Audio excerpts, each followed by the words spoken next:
Alors, la session d'aujourd'hui va porter sur le Journal Citation Reports et plus précisément sur la dernière version.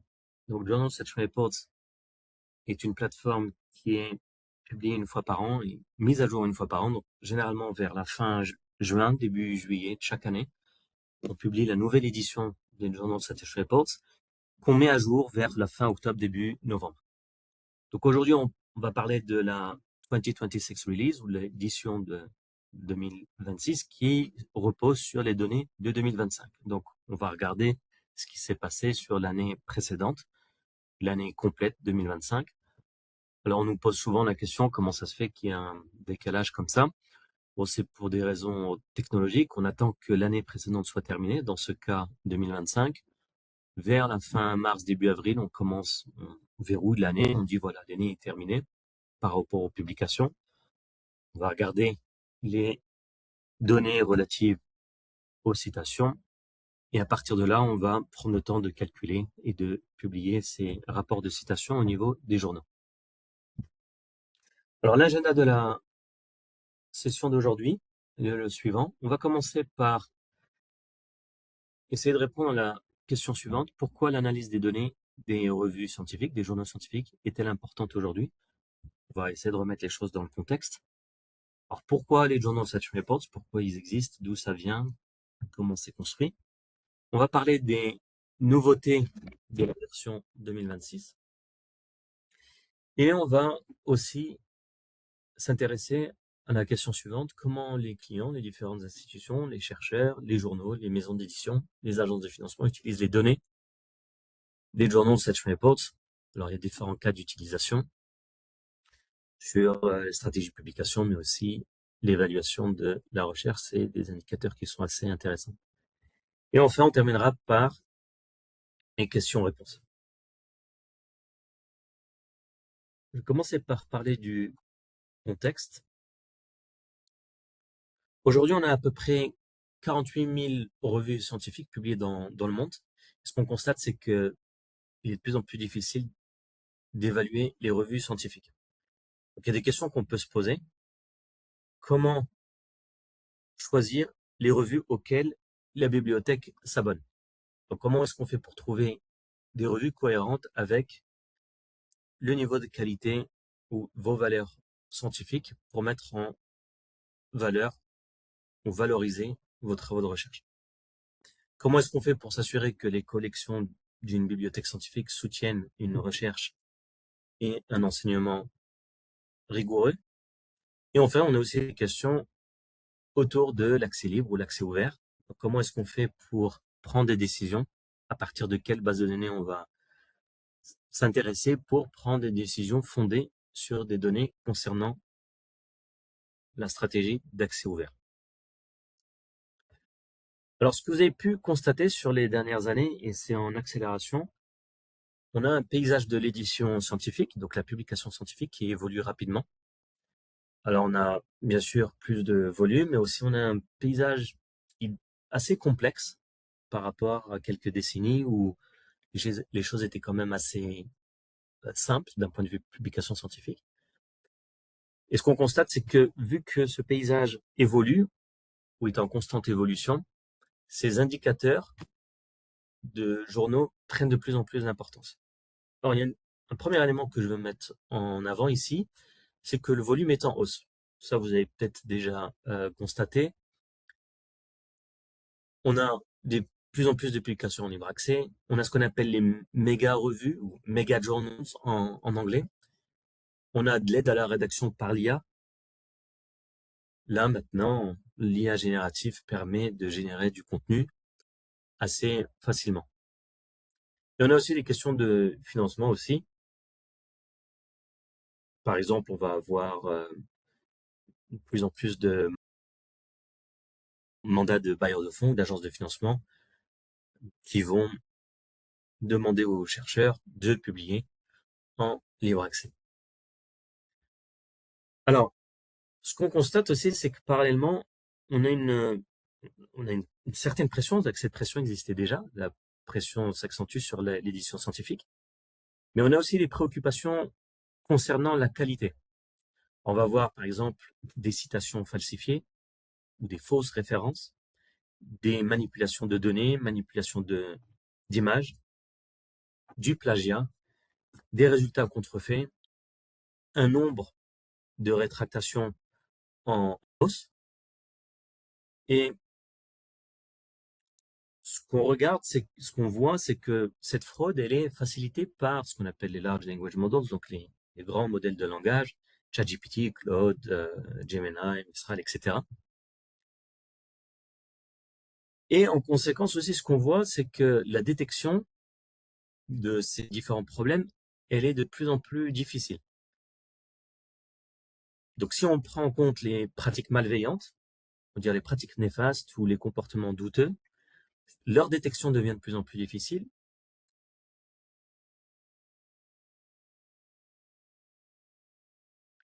Donc, détecter les pratiques malveillantes devient de plus en plus difficile. Pourquoi? Parce qu'on a des outils de plus en plus sophistiqués, notamment l'intelligence artificielle générative, qui sont utilisés tout au long du processus de publication. Alors, dans des sessions précédentes, j'en avais parlé, on a bien sûr les revues prédatrices. Ça, c'est quelque chose qui est assez bien connu, mais on a d'autres comportements un peu douteux, tels que le détournement de revues. Donc là, c'est des revues pirates, en fait. C'est des journaux, des sites de journaux qui ont été piratés, où on a des vraies copies de sites Internet qui représentent des journaux qui existent et qui ont une certaine réputation de qualité et ainsi de suite. On a aussi les usines, on a les usines à papier ou les fabriques d'articles. Ça, c'est quelque chose qui est relativement nouveau et qui a été facilité par l'intelligence artificielle.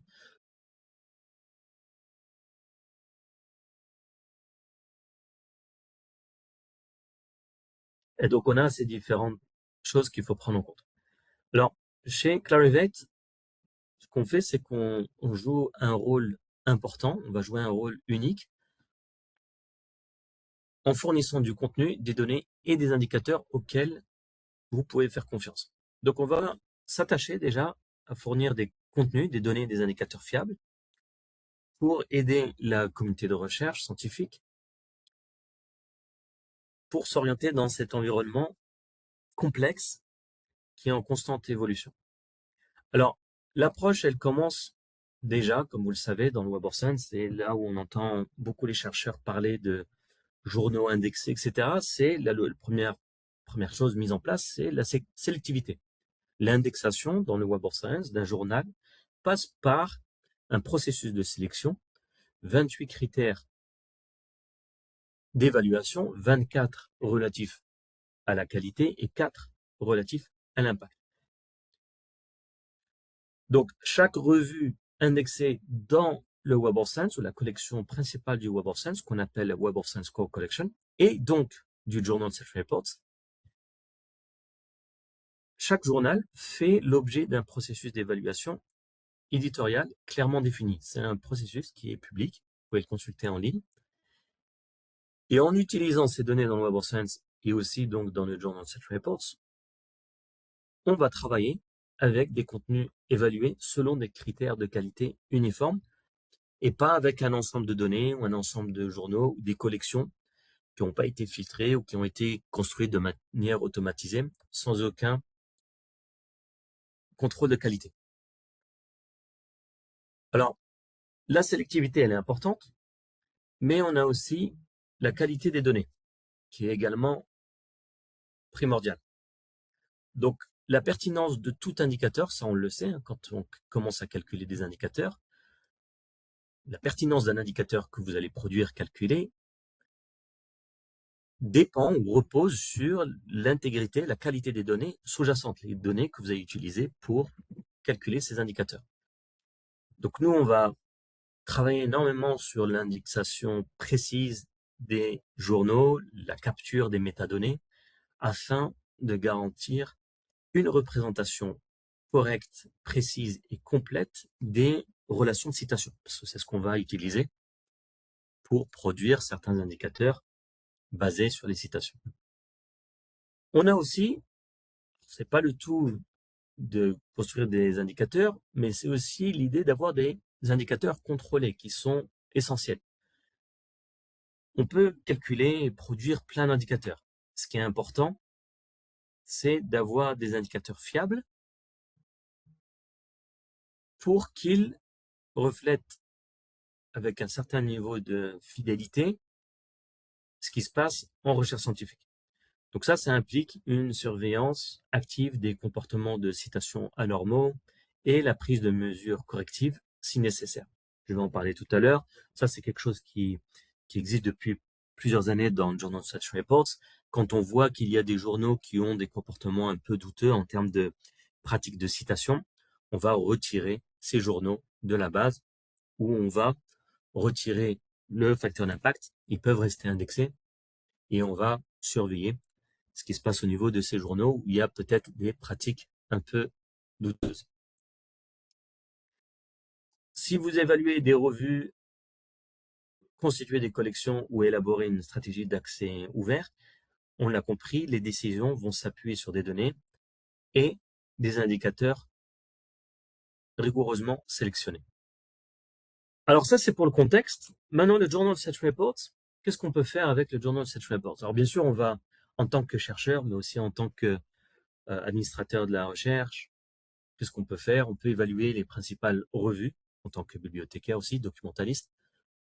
On va évaluer les principales revues mondiales grâce à des informations transparentes et indépendantes des éditeurs. Alors on peut, ça c'est une capture d'écran de la page d'accueil du Journal Citation Reports, on peut explorer par revue, par discipline ou catégorie, par maison d'édition et par pays. Et donc là, l'idée, c'est d'offrir une vue unique et structurée de la performance des revues. On va obtenir des informations objectives sur les revues basées sur la collection principale du Web of Science pour mieux comprendre leur performance à partir des données de citation. Donc, le principal atout ici, c'est la transparence. Donc, chaque indicateur, on a l'explication sur comment l'indicateur est calculé. Et aussi l'indépendance, parce que vous le savez, Clarivate n'est pas une maison d'édition. Clarivate ne publie pas des journaux, à la différence d'autres fournisseurs de données qui fournissent les données, mais qui en même temps sont maisons d'édition. Donc là, on va travailler à partir d'un ensemble de données cohérent et validé qui permet de comparer les journaux, les revues scientifiques sur un pied d'égalité. Donc ça répond à plusieurs cas d'utilisation. En général, ce qu'on constate, ce qu'on voit, c'est que les chercheurs utilisent le Journal Citation Reports pour identifier les revues correspondant à leurs objectifs, à leurs travaux de recherche, que ce soit en termes d'audience, en termes de visibilité, en termes de considération par rapport à l'accès ouvert. Si on cherche des journaux indexés en accès ouvert et qu'on veut analyser leur performance, ça, on peut le faire assez rapidement avec le Journal Citation Reports. Alors, les bibliothécaires vont l'utiliser aussi pour évaluer et structurer leur collection. Donc, c'est eux qui vont décider à quels journaux on s'abonne au sein d'une université, mais même au niveau d'un pays parfois, dans le cadre de consortiums nationaux. Et l'idée ici, c'est de veiller à ce que ces journaux auxquels on s'abonne soutiennent une recherche et un enseignement de haute qualité. Alors, ce qu'on voit aussi, c'est qu'au niveau institutionnel, on a des analyses qui sont effectuées par les institutions, comme les universités, pour essayer d'éclairer, d'informer la stratégie en offrant une vision plus claire du positionnement d'une institution ou des revues dans le paysage scientifique. Alors, pourquoi les institutions s'appuient sur les Journal Citation Reports? Donc, il y a plusieurs raisons. Ce qui différencie le Journal Citation Reports des autres plateformes, premier point, c'est que depuis 50 ans, la communauté scientifique s'appuie sur le Journal Citation Reports comme source de référence pour les indicateurs de revue. On prend ce rôle très au sérieux. On va effectuer chaque année, comme je l'ai mentionné tout à l'heure, une sélectivité des journaux.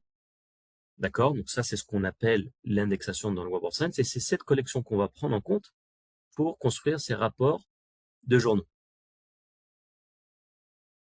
Alors, tout à l'heure, j'ai parlé de journaux, d'indicateurs qu'on surveille au niveau des journaux. Par exemple, c'est l'autocitation. Une autocitation au niveau d'un journal, c'est quoi? C'est je publie dans un journal, on va l'appeler ABC. Quelqu'un d'autre publie dans ce journal, le journal ABC, il me cite. Il cite cette publication que j'ai publiée dans le journal ABC. Pour le journal a été cité, la publication du journal a été citée, mais d'où vient la citation? Elle provient d'un article publié dans le même journal. Donc pour le journal, c'est une autocitation.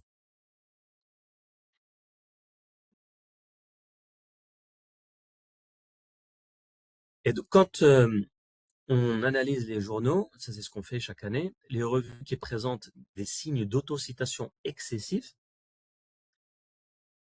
et d'accumulation de citations, ces journaux sont supprimés, sont retirés du Journal Research Reports afin de garantir l'intégrité de la recherche dans l'édition scientifique. Alors la suppression de revues, c'est pas le seul moyen. On peut aussi consulter dans le Journal Research Reports les indicateurs qui sont inclus dans ces rapports. Et donc on peut les consulter, on consulte ces indicateurs, ainsi que les statistiques.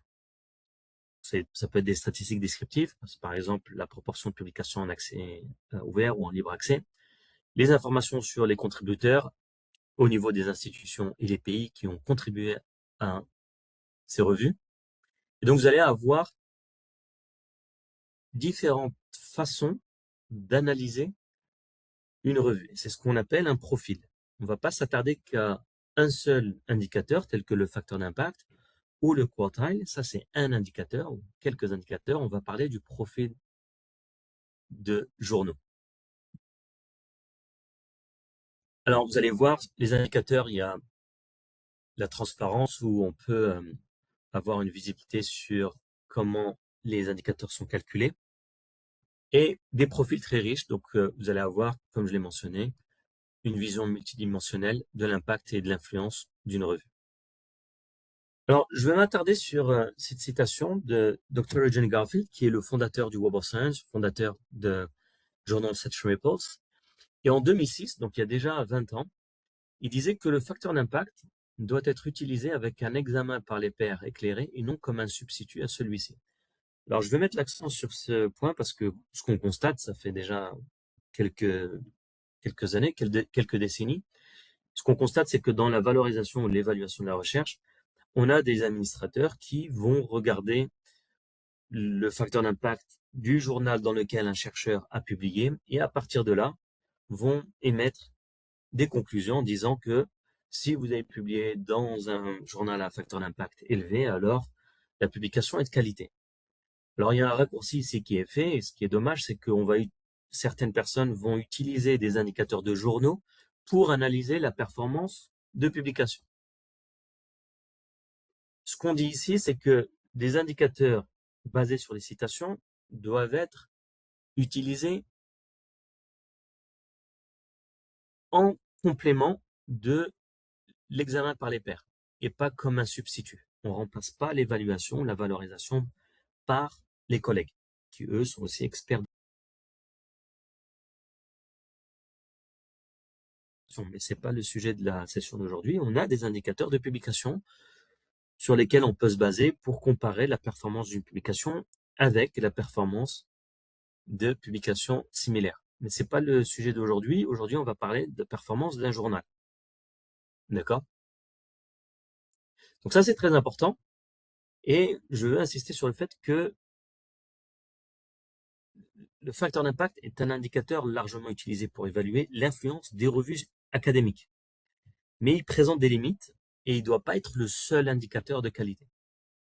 Et c'est pour ça que tout à l'heure, je parlais de profil de journaux. Le Journal Research Reports, il va au-delà du Journal Impact Factor parce qu'on entend les discussions des chercheurs. J'ai publié dans un journal de facteur d'impact X ou Y. Maintenant, on voit de plus en plus journal Q1, Q2, c'est intéressant. Mais on a des profils beaucoup plus précis. Et ça amène à la diapo suivante où on a deux rapports ici. Le ISI, donc l'Institut pour l'information scientifique, un rapport de 2019, un rapport de 2023. En 2019, déjà, on disait on parle de profil et pas que de métriques ou d'indicateurs de journaux, d'institutions, de chercheurs et ainsi de suite. On va parler de profil. Le deuxième rapport, un peu plus récent, 2023, l'idée ici, c'est que les visualisations permettent parfois d'avoir une vision plus précise d'une entité telle qu'un journal, plutôt que de s'attarder et d'utiliser que des indicateurs. Donc, ça, c'est des recommandations qui sont disponibles dans ces rapports qui sont publics. C'est des recommandations sur l'utilisation de ces indicateurs pour une évaluation responsable de la recherche. Donc, il y a deux rapports ici, comment ils ont démontré comment la réduction d'une activité de recherche complexe à un seul chiffre, un classement ou un palmarès, entraîne la perte d'informations précieuses. Donc ça, c'est le cas du premier rapport. Et dans le deuxième rapport, on montre comment la visualisation, donc les graphiques, certaines analyses permettent de révéler la richesse des informations sous-jacentes à un indicateur. Alors, je vais parler du Journal Century Report. C'est une plateforme qui a beaucoup évolué. C'est une plateforme qui a 51 ans. La première édition date de 1975. Donc, l'année dernière, on a célébré les 50 ans du Journal Century Report. Et juste sur les 10 dernières années, vous voyez que c'est une plateforme en constante évolution. Donc là, si on regarde depuis 2015, il y a eu pas mal de changements sur la plateforme, pas mal d'évolutions. Alors, il y a des indicateurs qui ont été calculés, qui ont été publiés dans la plateforme. Vous allez avoir sur la dernière année, l'année dernière, politique de rétractation, où on va exclure les citations qui proviennent des publications ou les citations vers les publications rétractées. Donc voilà, donc ça c'est quelque chose qu'il faut prendre en compte. Comme je l'ai mentionné, Journal Such Reports en constante évolution pour améliorer l'évaluation responsable des journaux scientifiques. Alors je vais vous montrer un aperçu de ce qu'on trouve dans le Journal Such Report. Ça c'est un profil, quelques captures d'écran d'un profil de journal. On a la tendance du facteur d'impact, la distribution des citations, donc on a le nombre de publications avec le nombre de citations correspondant, un classement dans la discipline, proportion de publications en accès ouvert. On a ce qu'on appelle le réseau de citations. Donc on a d'où viennent les citations et qu'est-ce que cite le journal en question. Une contribution par pays, on a aussi une contribution par institution et d'autres indicateurs qui permettent d'offrir un contexte, mais aussi une transparence, des analyses approfondies des journaux scientifiques. Okay. Donc il y a plein d'indicateurs, réseau de citation, facteur d'impact de la revue, indicateur de citation de la revue, distribution des citations, contribution par organisation et par pays, relation entre les citations et les journaux.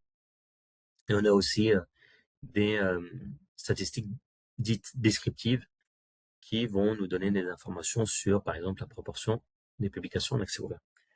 En termes de transparence, vous allez voir ici un indicateur qui est assez intéressant.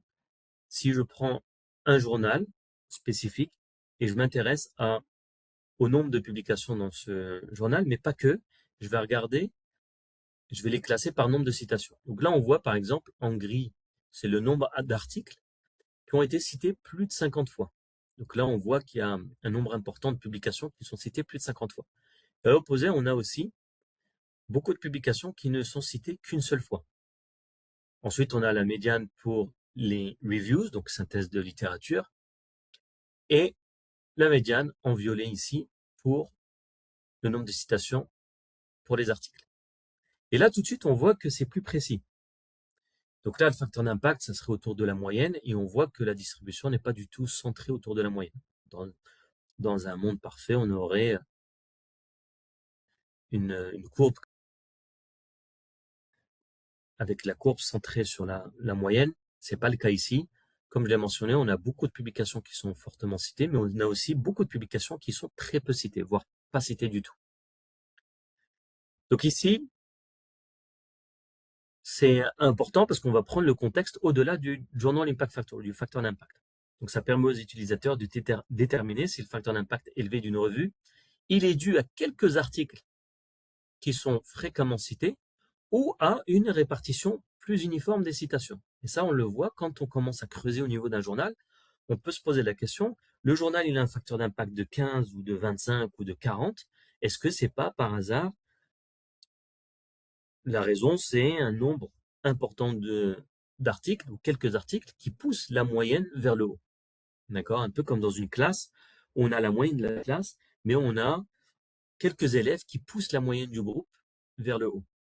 Donc ça offre une vision plus transparente et contextuelle de l'influence d'une revue. Et ça va aider les chercheurs, les bibliothécaires et les éditeurs à prendre des décisions plus éclairées en se basant sur une image plus complète de la réalité de certains journaux scientifiques. Alors, je vais parler de certains indicateurs. Ensuite, je vous montrerai comment quelques nouveautés dans la plateforme. On a donc le facteur d'impact, indicateur très connu. C'est une moyenne. On calcule le nombre de citations moyen par nombre de publications. Donc ça, c'est le facteur d'impact 2025. Quand est-ce qu'on l'a calculé? On l'a calculé en 2026 et on l'a publié en 2026. Donc on attend que 2025 soit terminé. Donc on fait ces calculs en 2026. Donc on va prendre pour chaque journal, on va regarder combien de publications en 2023-2024 et on va regarder combien de fois elles ont été citées en moyenne en 2025. On a un autre indicateur qui, pour le coup ici, est normalisé. C'est ce qu'on appelle le Journal Citation Indicator. Alors, le Journal Citation Indicators, il fonctionne différemment. Au lieu de simplement compter les citations, il va comparer la performance de chaque article à celle d'autres articles du même domaine, de la même année et du même type de document. Et il va calculer une moyenne pour l'ensemble de la revue. Et on va avoir un indicateur ici qui est normalisé. On va comparer avec le domaine.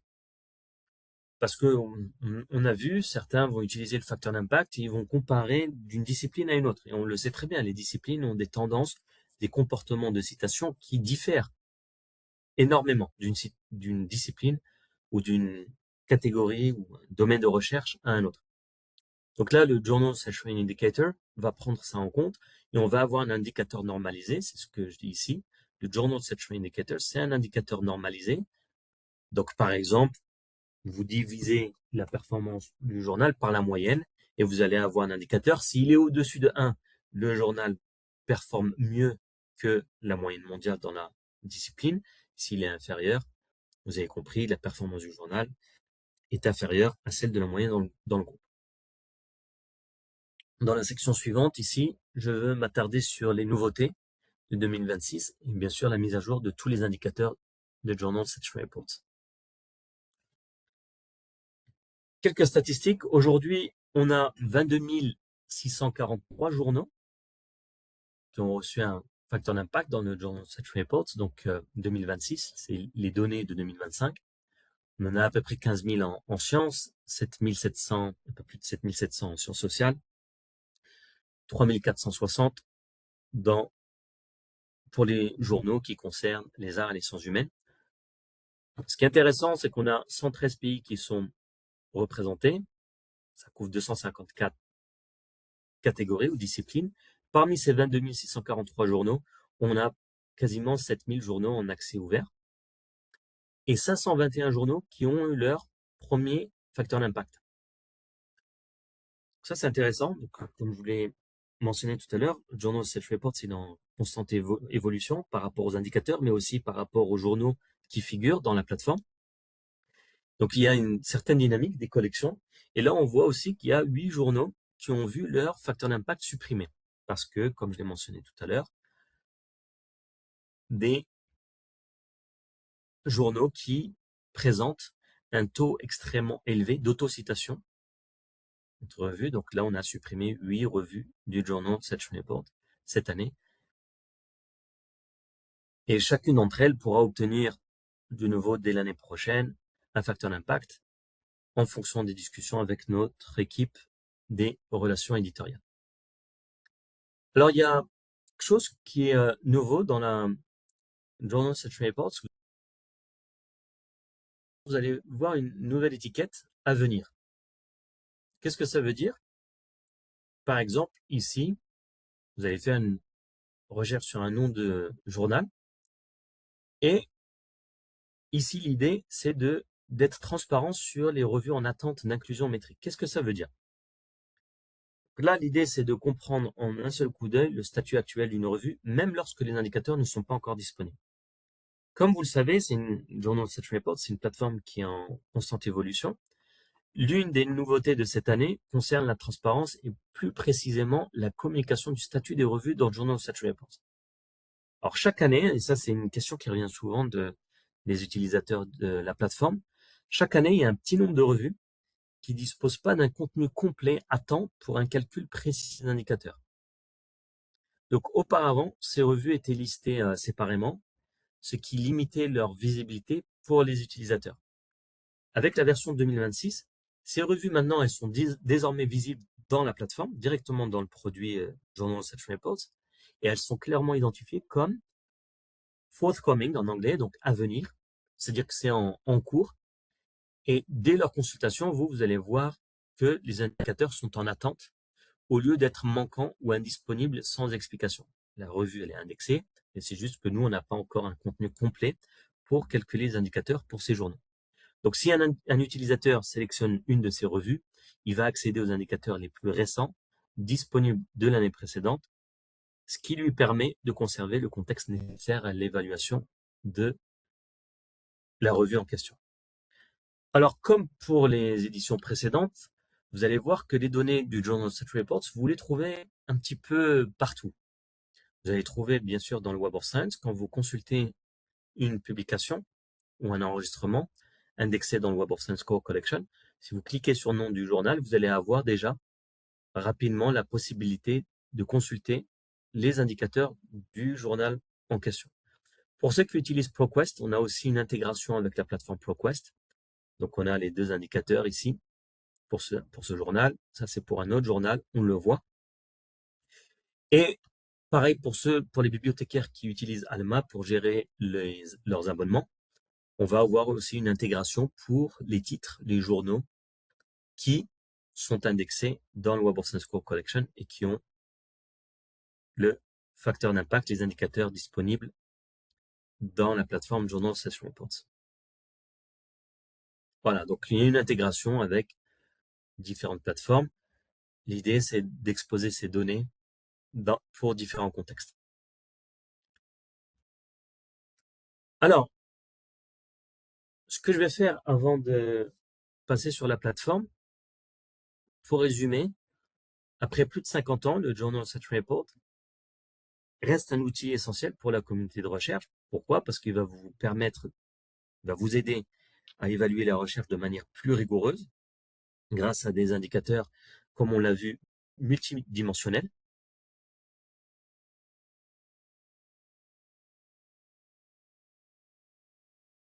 On va trouver des revues les mieux adaptées, les plus adaptées à votre manuscrit.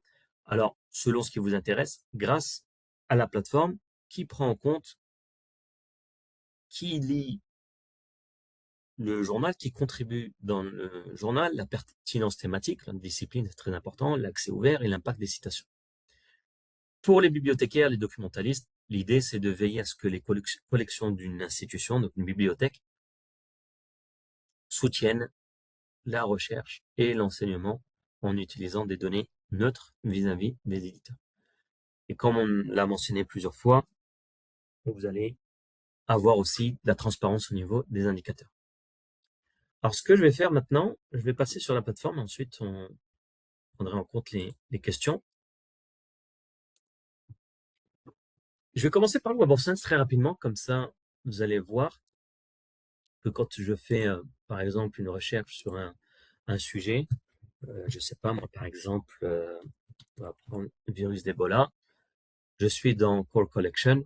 À partir du Web of Science, très rapidement ici, je peux cliquer et avoir la visibilité sur l'impact du journal. Vous avez vu que ces données proviennent du Journal Session Reports, plus précisément la dernière édition. Okay. Donc ça, c'est un exemple, ceux d'entre vous qui utilisent le Web of Science. L'intégration est disponible ici directement depuis le Web of Science. Alors, moi, je vais passer un peu plus de temps sur le Journal Citation Reports et ensuite, je vais prendre le temps de répondre aux différentes questions. Alors, il y a différentes façons d'utiliser la plateforme.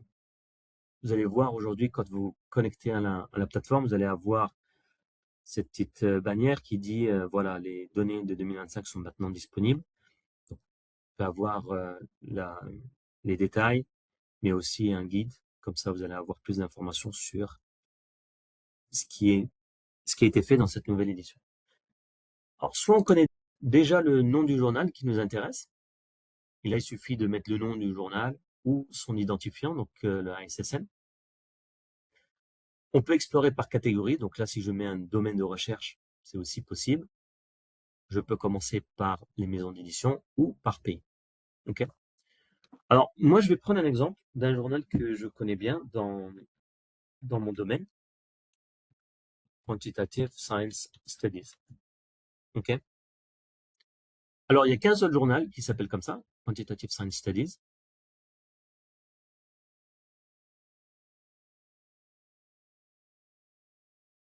Et je m'intéresse au profil de ce journal. Je m'intéresse à qu'est-ce qui s'est passé sur cette dernière année, comment est-ce qu'il a évolué.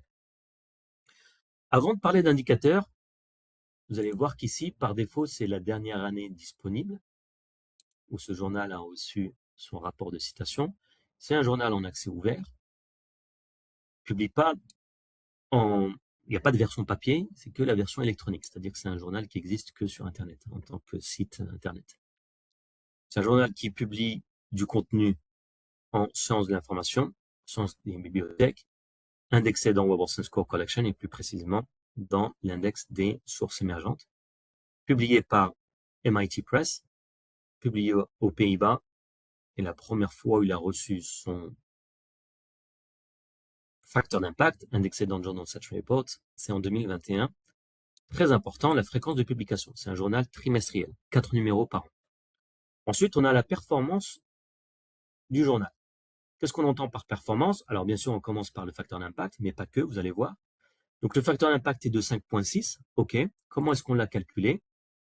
Vous vous rappelez la formule. On prend en compte les publications de 2023 et 2024, donc les 2 années précédentes, parce que là, on regarde 2025. Le journal a reçu 556 citations, divisées par ce qu'on appelle citable items, c'est les articles et les synthèses littéraires, donc articles and reviews. On fait le calcul et on arrive à une moyenne de 5,6.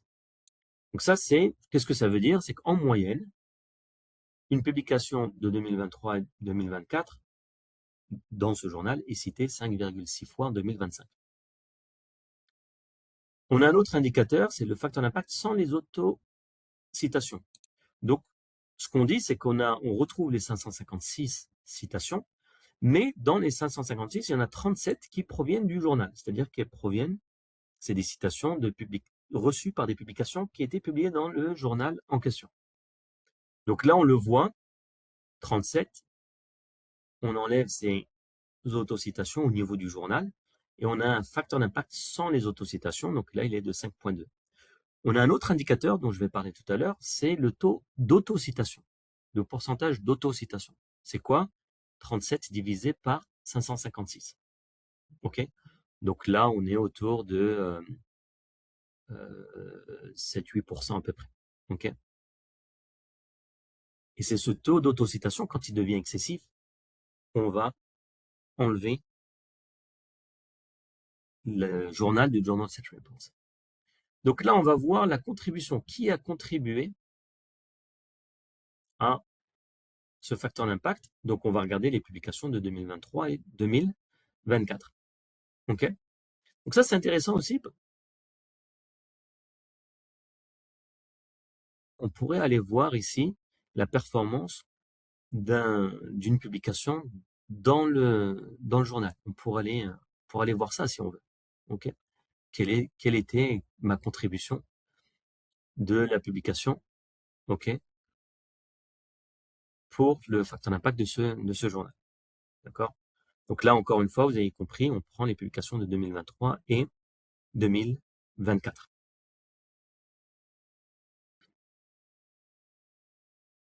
peux regarder quelques publications ici que je connais. Et donc là, on voit, par exemple, la moyenne, c'était 5.6. Donc là, vous avez vu, ces publications ont fait moins bien que la performance du journal. Ensuite, on a l'indicateur normalisé dont je parlais tout à l'heure. Là, la 5.6, ça me dit pas grand-chose. Il faudrait que je descende un peu plus bas et que je vois le classement. Et là, je vois qu'avec un facteur d'impact de 5.6, ce journal, il est classé 25e sur 172. Donc, c'est un journal dit Q1. Comment est-ce qu'on arrive à Q1? C'est relativement simple. On va diviser 25 par 172. Et on obtient un score. Si ce score est compris entre 0 et 0.25, donc c'est le cas ici, ok, ce journal est un journal Q1. Entre 0.25 et 0.5, c'est un journal Q2. Entre 0.5 et 0.75, Q3. Entre 0.75 et 1, c'est un journal Q4. Dans ce cas, le facteur d'impact ne me dit pas grand-chose. Il faut que j'aille voir le classement. Et là, je sais que maintenant, ce journal est un journal Q1. Là, on voit la tendance du facteur d'impact. Le facteur d'impact était de 6.4 en 2022, 4.1 en 2023, 3.5 en 2024 et là, 5.6 en 2025. Donc ça, c'est la tendance du facteur d'impact que je lis sur l'axe de gauche. Sur l'axe de droite, ce qui est plus intéressant, c'est que, bien sûr, le facteur d'impact évolue, mais ce qui change aussi, c'est le classement du journal rapporté sur 100. Et là, on voit que, pour le coup, ce journal, il est resté autour de 81, 82, le 82e percentile. Donc, c'est-à-dire qu'il est plus influent que environ 80% des autres journaux dans la même discipline. Ce journal, il publie du contenu dans une discipline, donc on va le comparer avec les journaux de la même discipline. Okay.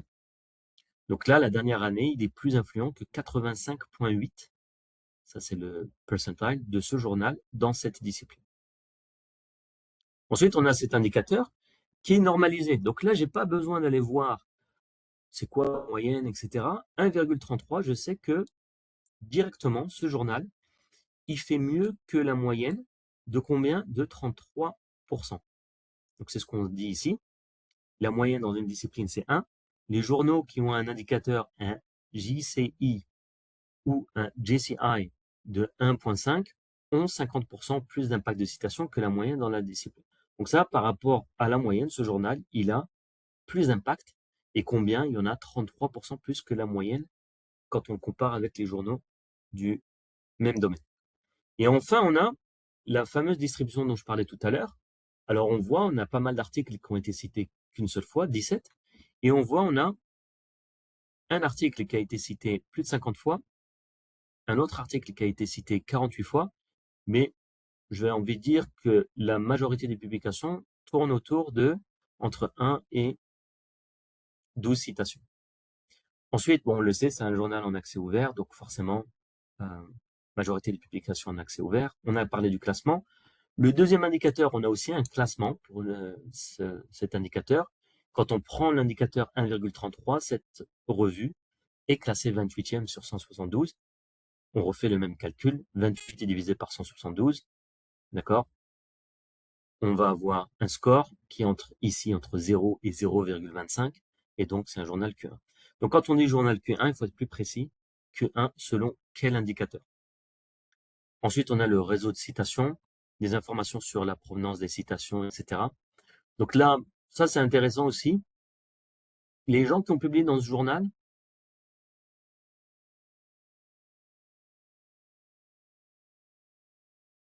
les journaux qui citent Quantitative Science Studies, les citations proviennent essentiellement de Scientometrics.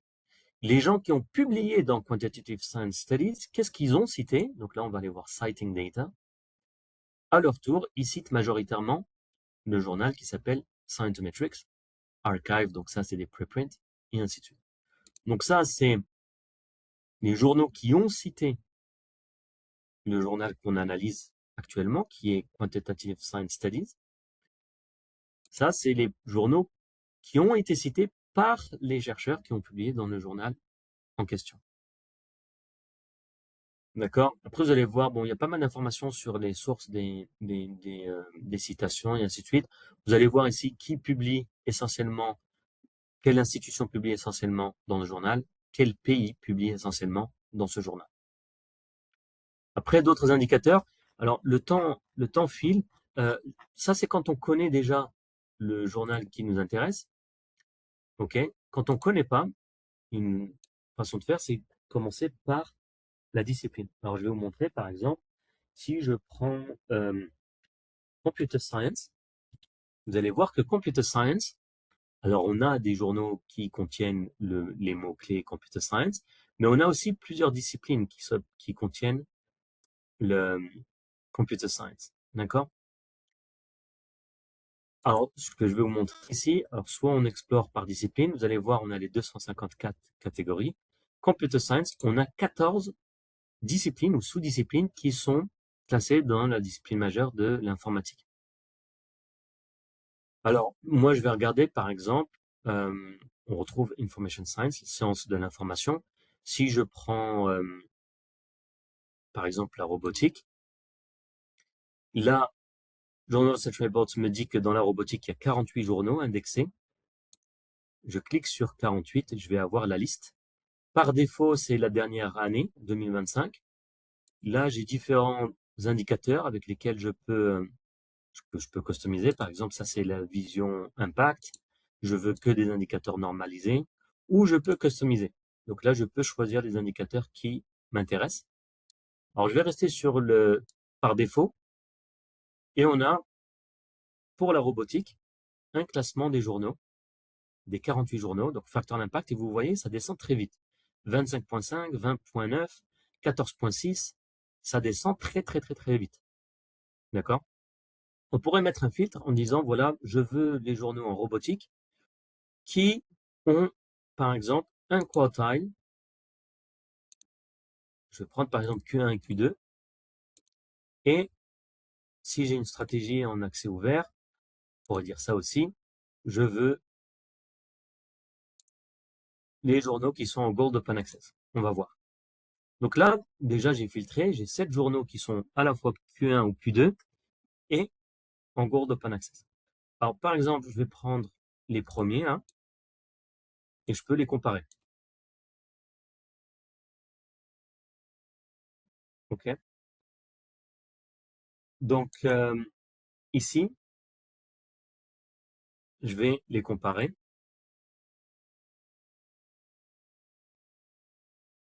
Et là, on a, par exemple, une comparaison. Alors, par discipline, bon, ils sont tous en robotique, mais je vois que, par exemple, ce journal, il publie pas qu'en robotique. Il fait aussi de l'intelligence artificielle, etc. On a l'origine du journal, la langue de publication, les informations sur la maison d'édition, les tendances au niveau des facteurs d'impact sur les dernières années. Donc ce journal plutôt stable. Celui-là, le facteur d'impact est assez en constante augmentation sur les dernières années. x2 en 2 ans. Et enfin, on voit donc un classement. Donc ça, bien sûr, c'est que des journaux Q1. Ça, c'est ce que j'ai mis comme filtre. Et également des informations sur l'autre indicateur. OK. Alors, il reste quelques minutes. Ce que je vais faire, je vais garder les messages dans le chat. Alors, merci pour les confirmations concernant le son. C'était les premiers messages au début de la session. Je vais les faire un par un. OK.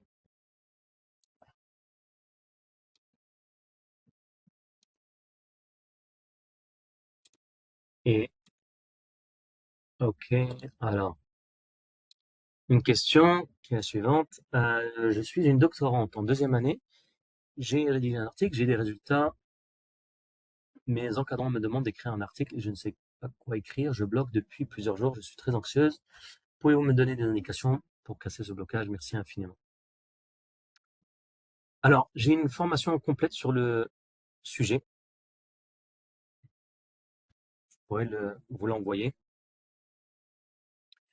Et parce que là, ça sort du cadre de la session d'aujourd'hui. Sinon, ce que vous pouvez faire, comme vous allez recevoir l'attestation par email, vous me répondez par mail et avec vos questions et je répondrai avec des informations qui pourraient vous aider sur la rédaction. C'est de rester sur les questions concernant la session d'aujourd'hui. Ok. Alors, une autre question. Je suis en première année. J'ai bien compris les notions de facteur d'impact et de quartile des revues. Cependant, pourriez-vous m'apporter une petite clarification concernant le H-index? Le H-index, ou l'indice H, c'est un indice, un indicateur qu'on peut calculer pour un ensemble de publications. Par exemple, là, j'ai fait une recherche, j'ai 17 000 publications. On peut se poser la question, quel est l'indice H de cet ensemble de publications? Donc, on a créé ce qu'on appelle un rapport de citation, ça c'est dans le Web of Science. Et l'indice H, en fait, c'est un indicateur. Donc là, il me dit, l'indice H est de 274. Qu'est-ce que ça veut dire? Ça veut dire que on prend les publications. Donc ça, on va le faire pour un ensemble de publications. Cet ensemble de publications, c'est quoi? Ça peut être sur un sujet de recherche, ça peut être un ensemble de publications pour un auteur, un ensemble de publications pour une institution, pour un journal, pour un pays, pour une équipe de recherche, pour un labo. Dès qu'on a un ensemble de publications, on peut calculer l'indice H ou le H-index. Donc là, il est 274. Qu'est-ce qu'on fait? On prend les publications et vous voyez ici, elles sont classées par ordre décroissant de citation. Et si on descend, vous allez voir au bout d'un moment, ici, donc il faudrait que j'aille à 274, il me faut, on va dire, les 300 premiers. Au niveau de la 274e publication, vous voyez ici, là, il y a cette ligne en violet. Donc, les publications sont citées par ordre décroissant de citation. OK? Et le indice H, qu'est-ce que ça veut dire? C'est que pour cet ensemble de publications, on a 274 publications qui ont été citées au moins 274 fois. C'est ça que ça veut dire. Pour que cet ensemble de publications ait un indice H de 275, vous avez compris, il nous faut 275 publications avec au moins 275 citations. Donc, il faudrait que celle-là, par exemple, et celle-là, passent à 275. Et cette ligne passerait ici. On l'a aussi au niveau des profils de chercheurs. Je peux vous montrer pour le mien très rapidement. Mon indice H, il est de 3. Pourquoi? Qu'est-ce que ça veut dire? Ça veut dire que j'ai 3 publications qui ont été citées au moins 3 fois. Ça peut être 10, ça peut être 15, ça peut être 20 fois. On va regarder ici. Je peux trier par ordre décroissant de citations. J'en ai une avec 24, j'en ai une avec 22, j'en ai une troisième avec 7 citations. La quatrième, elle a que 2 citations. Pour que l'indice H devienne 4, vous avez compris, il faudrait que soit celle-ci ou soit celle-là, une quatrième publication et 4 citations ou 5 ou 6. Voilà, donc c'est ça l'indice H. L'indice H d'un auteur, il est par exemple de 5. Qu'est-ce que ça veut dire? C'est que cet auteur-là, il a 5 publications qui ont été citées au moins 5 fois. Ça peut être 15, 20, 25, 100 fois, mais 5 publications citées au moins 5 fois. C'est ça l'indice H. Et on peut le faire pour une institution, on peut le faire pour on peut le calculer pour un ensemble de publications, ça c'est assez simple. Ok, alors je vois 2 autres questions. Pourquoi l'exportation d'Excel est limitée à 600 journaux? Oui, alors vous pouvez pas exporter toute la plateforme. Ici, quand vous exportez, vous allez exporter un nombre limité de journaux. Vous pouvez pas exporter toute la base de données.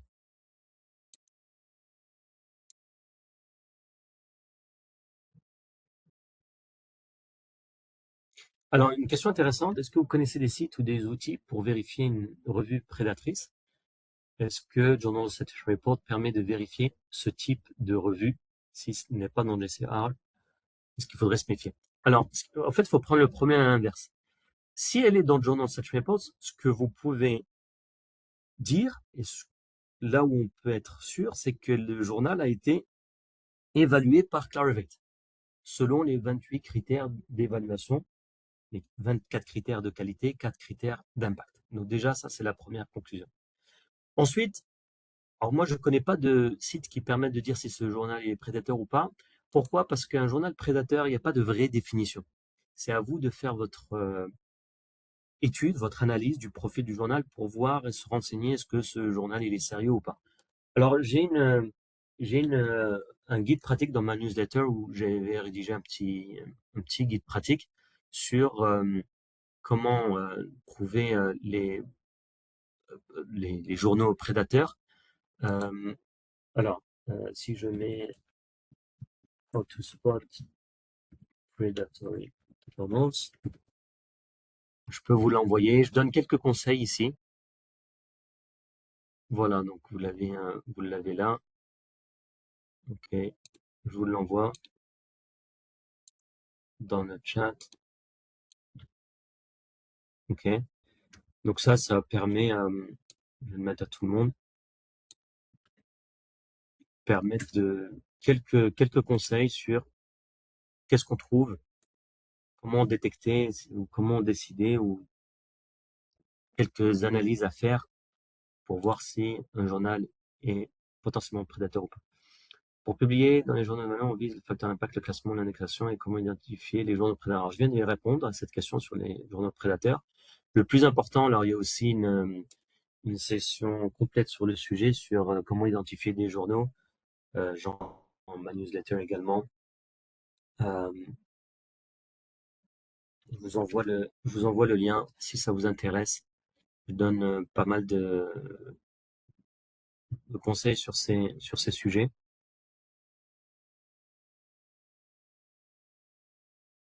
Mais le plus important, c'est de trouver. Alors, il y a un guide pratique sur. Voilà, on pourrait commencer sur un sujet de recherche, analysé par journaux. Ensuite, s'intéresser au profil du journal, la fréquence de publication, la vitesse de publication, est-ce que c'est un journal en accès ouvert, et ainsi de suite.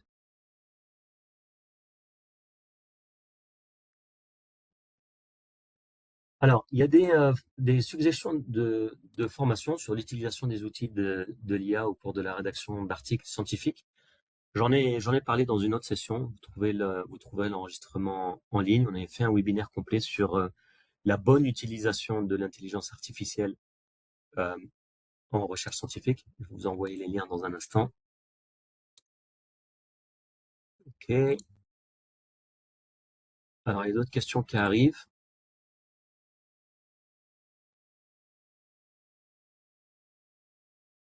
Oui, alors, il y a une question intéressante. Dans le Web of Science, par exemple, ici, j'avais fait une requête. Et effectivement, parfois, vous avez des journaux qui sont euh, multidisciplinaires. Ça, c'est un bon exemple.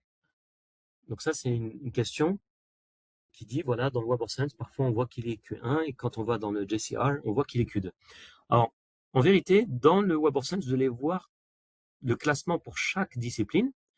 Si vous faites le calcul, si vous êtes classé 34e sur 141, ça fait de ce journal un journal Q1 dans les maladies infectieuses. Alors que si on est classé 70e, c'est le même journal, hein, il n'a qu'un seul facteur d'impact, mais il a différents classements et donc potentiellement différents quartiles. Ce qu'il faut prendre en compte ici, c'est que moi, par exemple, si je travaille en microbiologie, je vais considérer ce journal comme un journal en microbiologie, et donc c'est un journal Q2. Comment est-ce qu'on peut le juger selon le quartile? Ça dépend de votre discipline. Si vous publiez dans ce journal et que votre publication, c'est une publication qui traite de maladies infectieuses, dans ce cas-là, c'est un journal Q1. Pour vous, pour votre publication, dans votre cas, c'est un journal que vous considérez comme un journal Q1. Ok, alors d'autres questions. Alors, quelques questions qui sortent du sujet de la session d'aujourd'hui.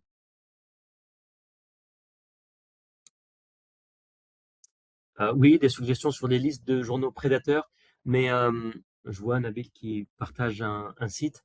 Il y a pas de vraie définition, donc à prendre avec des pincettes. Vous allez voir,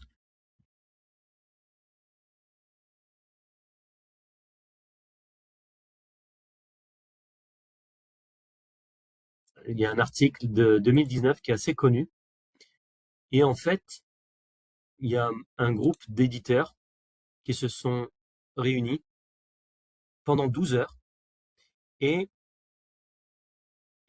Et le problème, c'était c'est qu'un journal prédateur.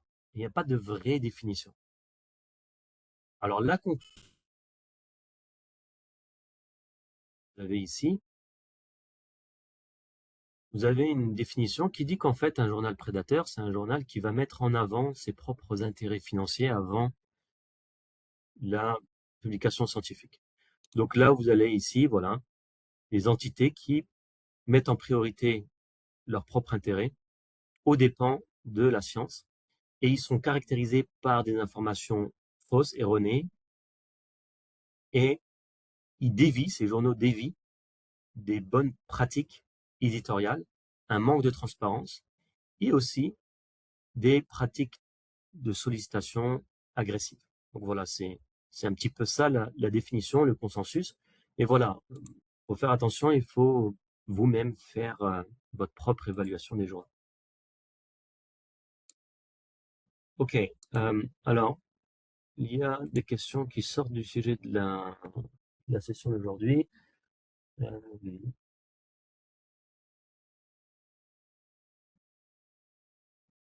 Alors, les questions, comment l'édition 2026 des Journal Research Reports modifie-t-elle l'évaluation de la qualité scientifique des revues et des chercheurs? Elle ne modifie pas. Au contraire, elle l'enrichit parce qu'elle donne plus d'informations sur les profils des journaux.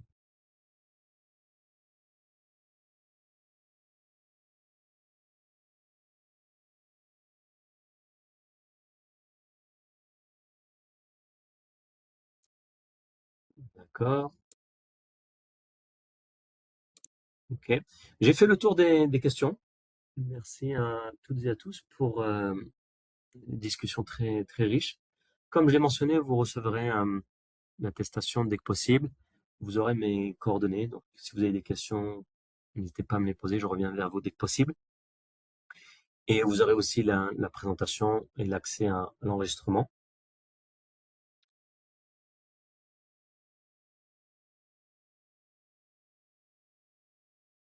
OK. Alors, on arrive au terme de cette session. Merci à toutes et à tous pour votre participation et toutes les questions très intéressantes. Je vous dis à très bientôt. Bon courage et prenez soin de vous.